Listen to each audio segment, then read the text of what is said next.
Hello, everyone. This evening I am talking with author Donna Levin. How are you this evening, my dear? I am well, thank you. You are the author of The Talking Stick, which came out April of this year, April 24. I read the book and I really, really enjoyed it. I have so many questions about this book. The first thing I wanted to ask you off the top of my head is what inspired you to write this fabulous novel? Well, it was kind of two parts. Some years ago, I was having coffee with a writer friend who writes detective fiction. And we just, apropos of just talking about writing, we both said we each like to write a book in which some magical object plays a role. His idea was a man finds something in his garage. If he turns a dial, then whoever he's with will fall in love with him. And my idea was a woman gets a device that enables her to read minds. And, we both went back to our novels in progress. But then it was a few years later, actually, that I joined the writing group that I'm in now.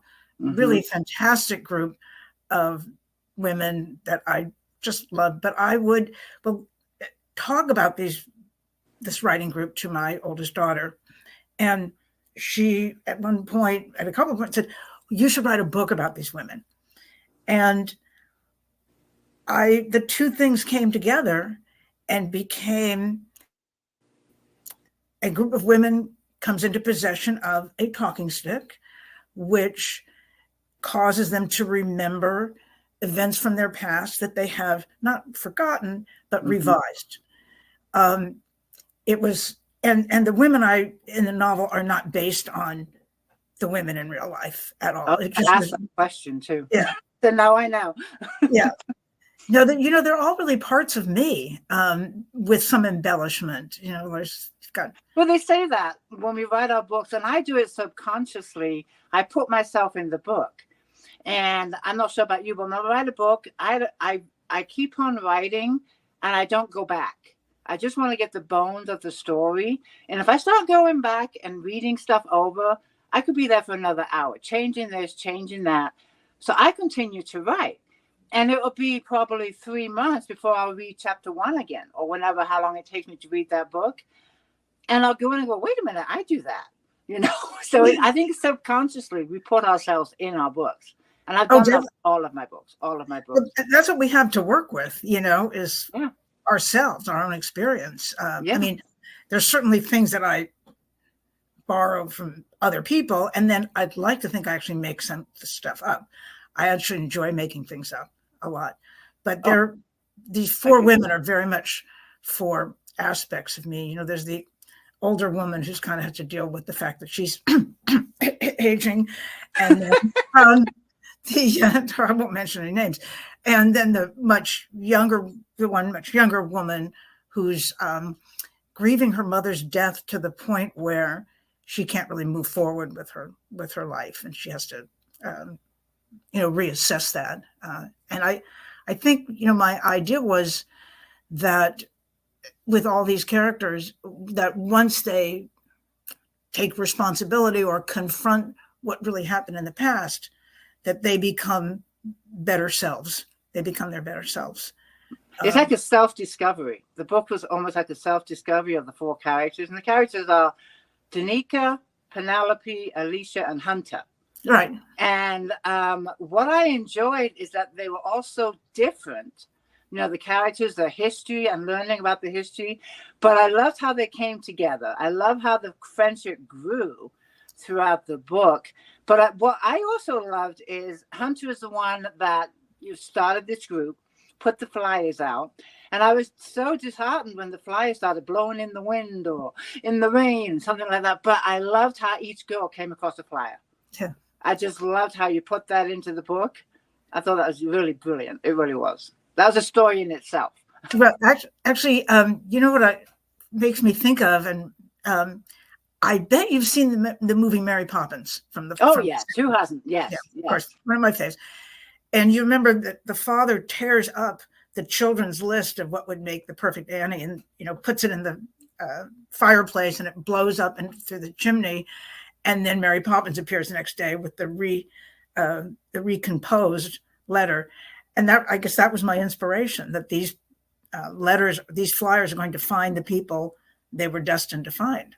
They, under somebody's windshield wiper and to somebody's back and, blows in somebody's face. And I got a kick out of that. I really did. Between the four characters, I mean, Hunter, because she's, to me, is the protagonist of the book. Yeah. And do you have a favorite character from the four characters? One that just kind of stuck with you and you enjoyed writing about? No, I feel pretty, the way I feel about my kids. You can't pick a favorite. I can't really pick a favorite.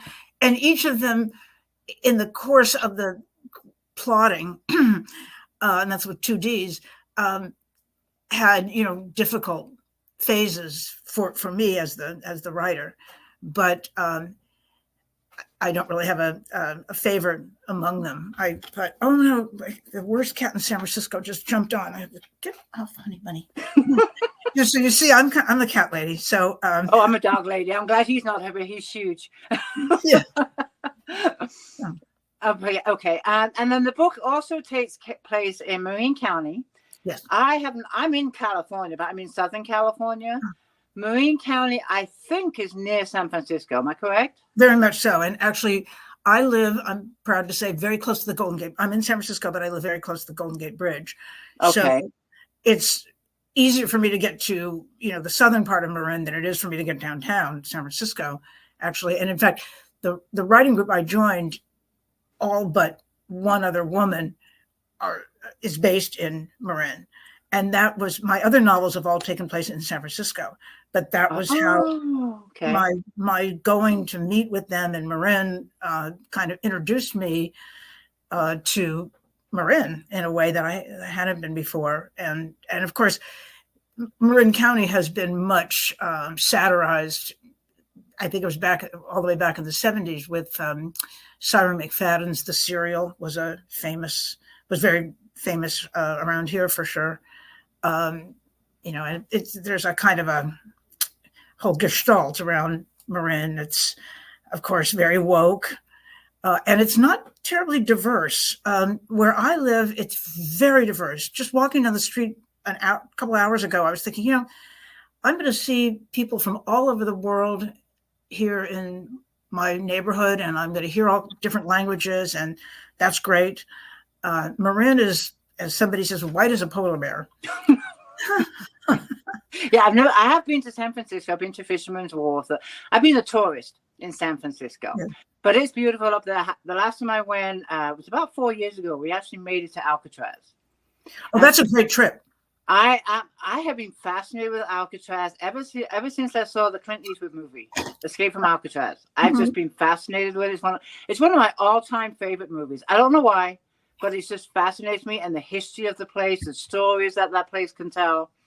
And we finally went there for the day, and then I learned that they do overnight trips onto Alcatraz where you could stay there overnight. And I'm like, no, I don't think I'll do that one. I don't want to do that one. No. But San Francisco is also where my dad taught me to drive a stick shift.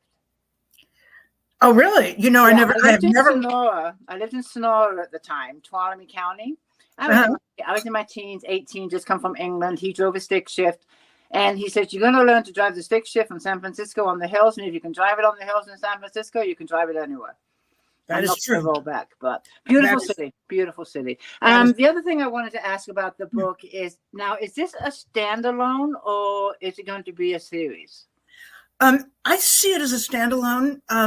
My sister read it and she was disappointed.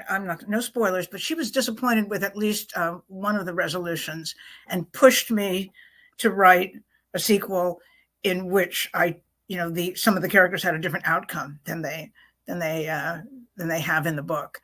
I feel it's kind of finished. I didn't want to. It's not like it doesn't seem like something that would lend itself necessarily to move on more books. Now, what I am interested in, what I have started, is a new book that it doesn't rely on anything magic, but it's actually about DID, dissociative identity disorder, which is a real phenomenon. Mm-hmm. And I've been learning a lot about that. And it's like you have a whole cast of characters in one body. And anyway, so wow, that's going to be interesting. And that's the one you're working on now? Yes. Now, do you have a release date for this one? I mean, you just had a book come out, and I'm asking you about your next book already. Yes.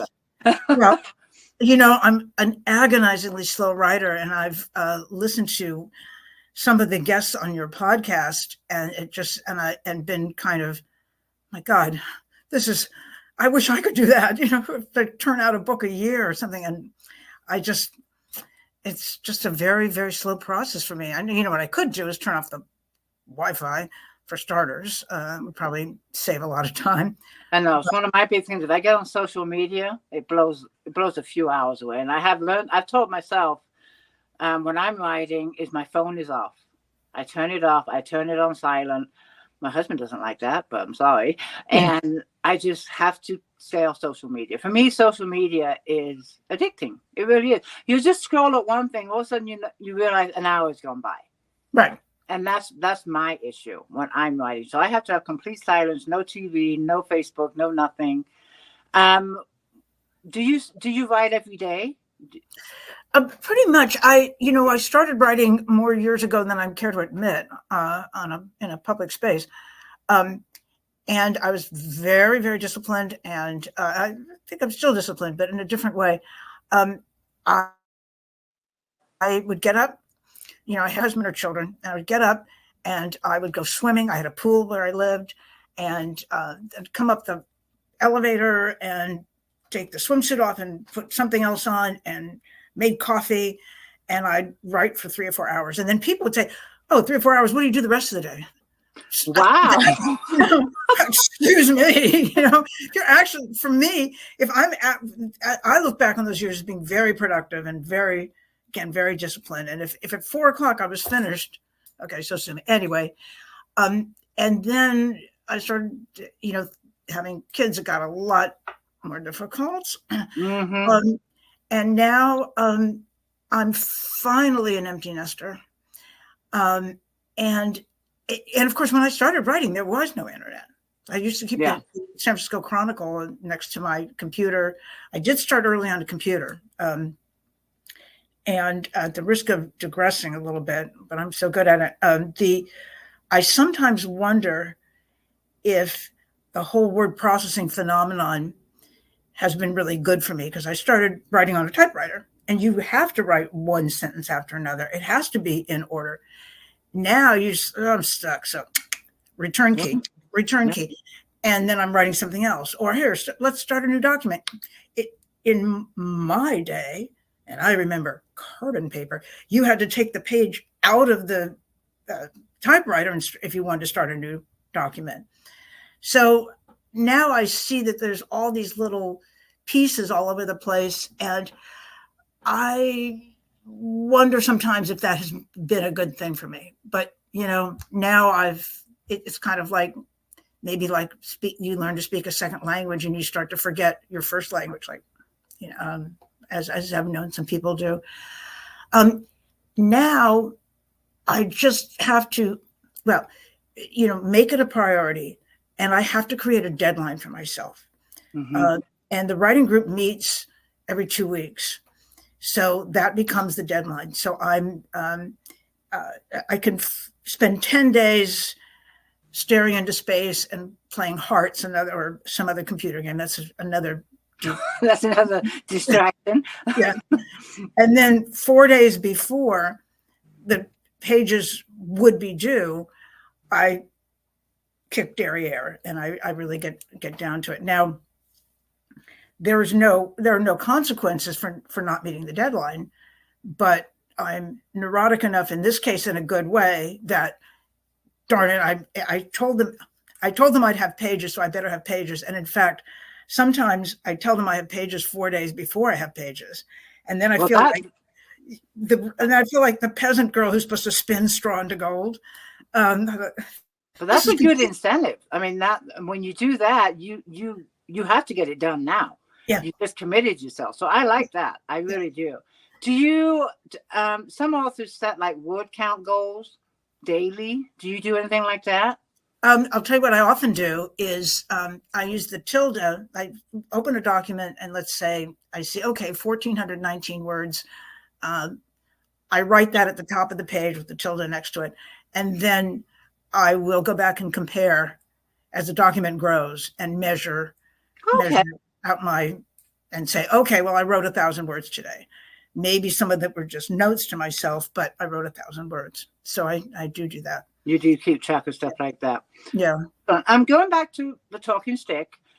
A lot of books, when I'm reading a book, not necessarily all books, but when I finish a book, I like to go away with either learning something or inspiration or inspired by something. When I read your book, The Talking Stick, the one thing I walked away with, of course, is I loved Marine County. I loved how it sounded. It sounded beautiful.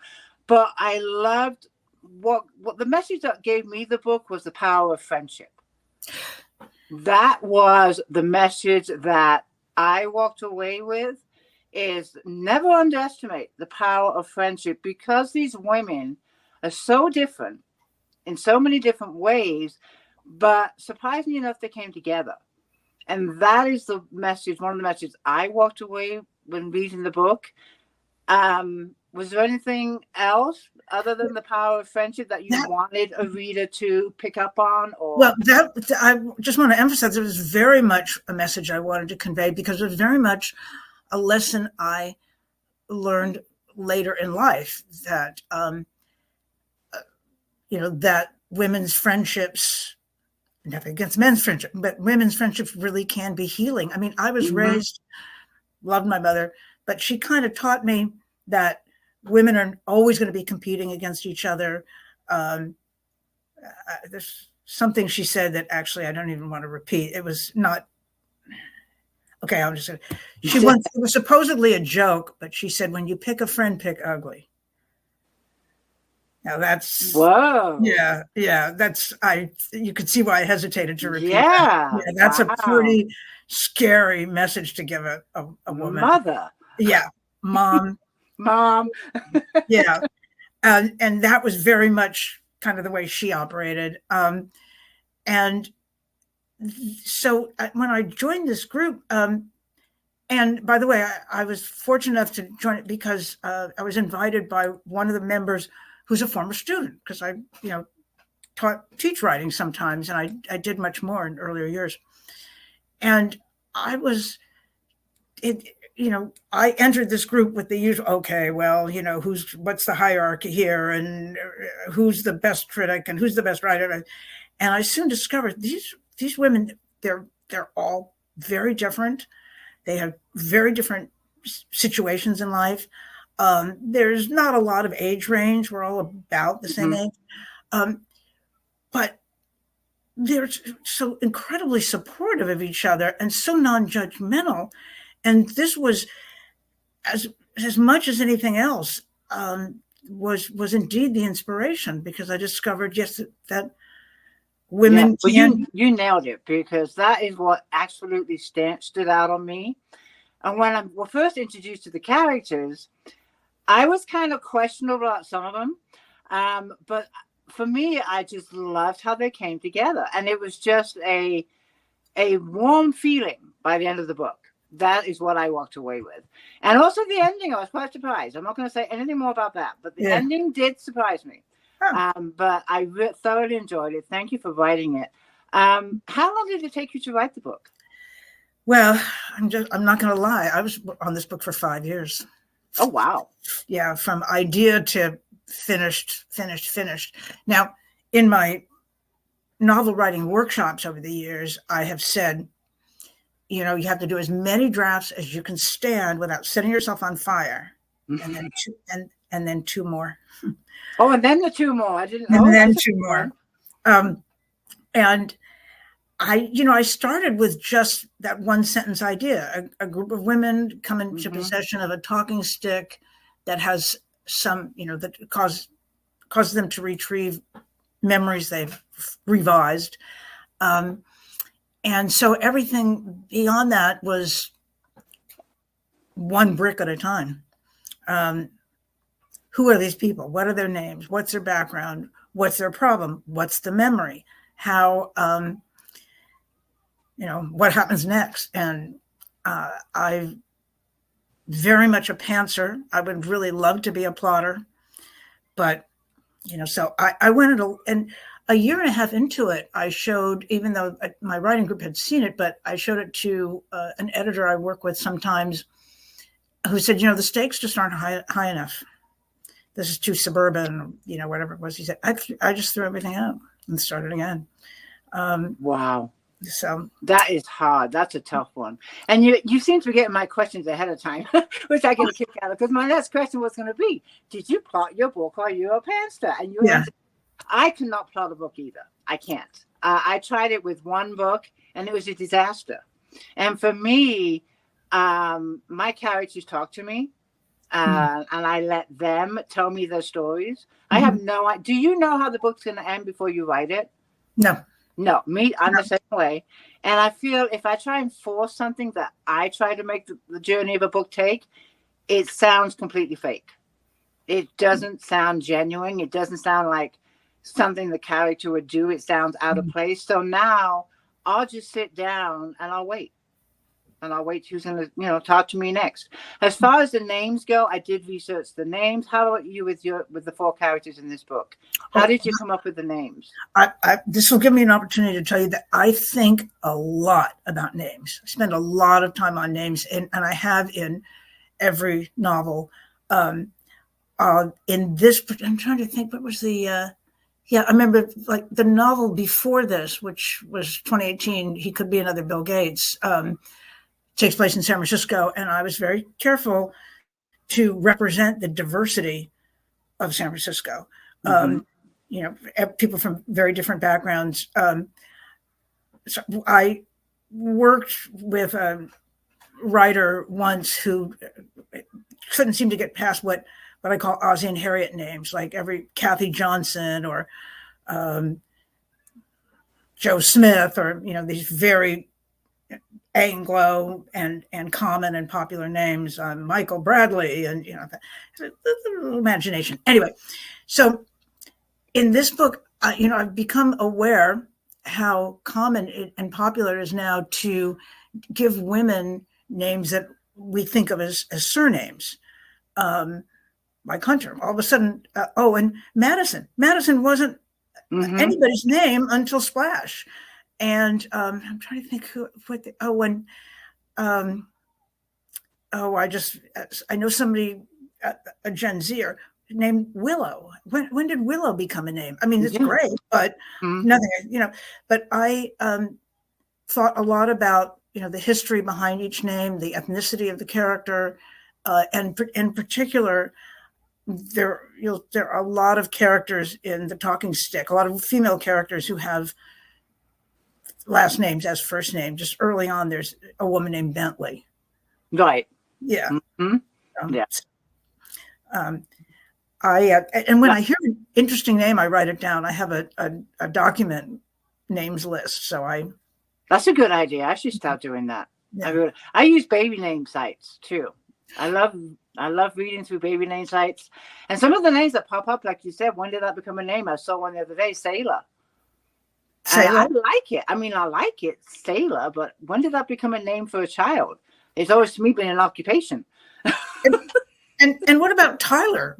How is Tyler and Taylor? I mean, I think there were like 3 Taylors in one of my daughter's class, or there was a Taylor and a Tyler in one of my. And the names go in and out of style. When I was growing up, Max and Sophie were, the names of your great aunt and uncle. Now Max and Sophie are very popular names. So I'd go to those baby name sites too. And in fact, I will look at a year and look at what the 10 most popular names were in 1984. Say if the character was born in 84. Okay, what would she likely be named? So I really like the name is it Danica or Danica? Danica, actually. Danica. I always wonder if I'm pronouncing a name right, which is what I had asked you before we did the interview. I am from England, and some of the words I say are completely different over here. Like when I first came to this country, Yosemite, I called Yosemite. I pronounce every single letter. So, why not? why not? And San Jose was San Jose. So, yeah. So I'm sorry. My mother had lighter moments as well, and she would often call it San Jose just to be funny, or just to be silly. And Vallejo is you probably heard of, is nearby. She would call it Valley Joe, but yeah, I pronounce every single letter whatever I saw. So I tend to still do that when I see names. I'm not sure how it should be pronounced. Do you Levin or Levin? So that's why I have to ask. But no, I enjoyed this book immensely. I know that it is on Amazon, hardback, paperback, and Kindle. Now, is it also on Kindle Unlimited? No, it's not Kindle Unlimited. My previous books are, though. All 4 of my previous books are Kindle Unlimited. Do you think this one will be eventually? Well, I don't know, because it's a different publisher. It's Skyhorse. Okay. And so unfortunately, the price point is definitely a deterrent here. However, well, 2 things. First of all, a lot of libraries have it, and I am more interested in readers than I am in sales. So, if I think there's about, and probably my husband actually has been looking for it in libraries, and he has a sheet where he's listed all the libraries he's found it in, and it's widely available there. And I would be some in ebook form and some in hardcover, and I would be just as happy if somebody read it, took it out of the library. We need libraries. And I also know pretty much all the libraries in the U.S. You can go to your library, and if it's in the catalog, which it should be if it's wide and not just on KU ebook, if it's in their catalog, they will order the book. And once a book is ordered to that library, it stays in that branch. It doesn't go back to central library. And I always tell my readers, if you can't buy the book, go request it at the library. They will get it for you. And that's a great way to get your books into a library, because we can't go walking into every library and say, hey, you want to take my book, hold my book. So readers, if you have a local library and the talking stick is not available, go in and request it. And then it'll be in your local library for other readers to enjoy too. Yeah. But I tell that to a lot of my readers. Go request it at your library. Just go request it. But I know it's on Barnes and Nobles and worldwide too, on ebook and paperback. Yeah. And also, I'm hoping there's supposed to be an audio version pretty soon. Apparently, there was some contract dispute with the recording studio, whatever, that the publisher has now resolved, and I've been bugging them a little bit to get the audio out, because I was a big audio listener for a long time, not so much anymore, but I know a number of people who really just only consume on audio. And I love audio. Yeah. And then I'm not sure who they'll be recording through, but ACX, they have the Audible program, just like KU, where you can listen to Audible to the subscription. So I'm sure they'll put it in ACX too, which is very popular. Okay. And then if readers want to follow you, or if they want to email you, reach out to you, what's the best way that they can do that? My website is the imaginatively named DonnaLevin.com. So you see Donna Levin at the bottom of your screen. Just put .com after that and close the space between the A. No spaces. No spaces. And there's a contact form there. Okay. I also have a Facebook page. It's Donna Levin Author on Facebook. And I have an Instagram account. I've got to say, I don't, somebody kind of keeps an eye on that Instagram account for me. Because I don't like Instagram. For me, scrolling through Instagram is like looking at a lot of parties I wasn't invited to. I like that description. And also to change, I'm enough of a misanthrope that it's like, okay, these are the flowers you saw on your walk, Mazel Tov. This is your barbecue.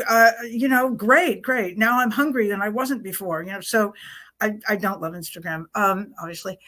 And I have a Twitter account. It's Donna Levin Wright. But you know what? Contact me through the website. There you go. That's what most people say. Yeah. There's an email contact form right there. Yeah. There's one final question I want to put out there. I understand that you have written some writing books, how-to books. I did write I thought I wrote the titles down, but what are the titles of the books again for the writing books? Oh, the first one is Get That Novel Started. Mm-hmm. And the second one is Get That Novel Written. Okay. The reason why I wanted to bring this up is because I always love, for an author like yourself, what advice would you give to an aspiring writer that wants to become published? What advice would you give them? The first advice I would give is start writing. Don't put it off. Don't wait for a better time. There is no good time. Don't wait for it to be easy. Somebody asked me once, how do you get inspired? And I said, I don't get inspired, I show up.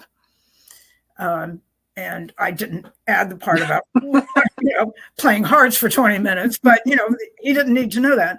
Mm-hmm. But it would just be, you start writing, and then you may hear voices in your head that say, this has been done. This isn't good. No one will like this. And that's what not only the Wi-Fi, that's what you really have to turn off, is those voices in your head. Mm-hmm. They say our head can be our biggest or worst enemy, and we have to learn to shut it off. Yeah, we really do. Yeah. This has been a fantastic interview. Again, I can't say it enough. Thank you so much for providing the talking stick. I highly recommend it. And like I said a little while ago, if you can't, get it on Amazon, go request it at your local library. Yeah. Thank you, Donna. Thank you so much. Thank you for listening to Online for Authors, where I, Terry M. Brown, author of character-driven fiction and host of the podcast, introduce readers to characters they'd love to invite to lunch. Tune in next Tuesday for another podcast episode.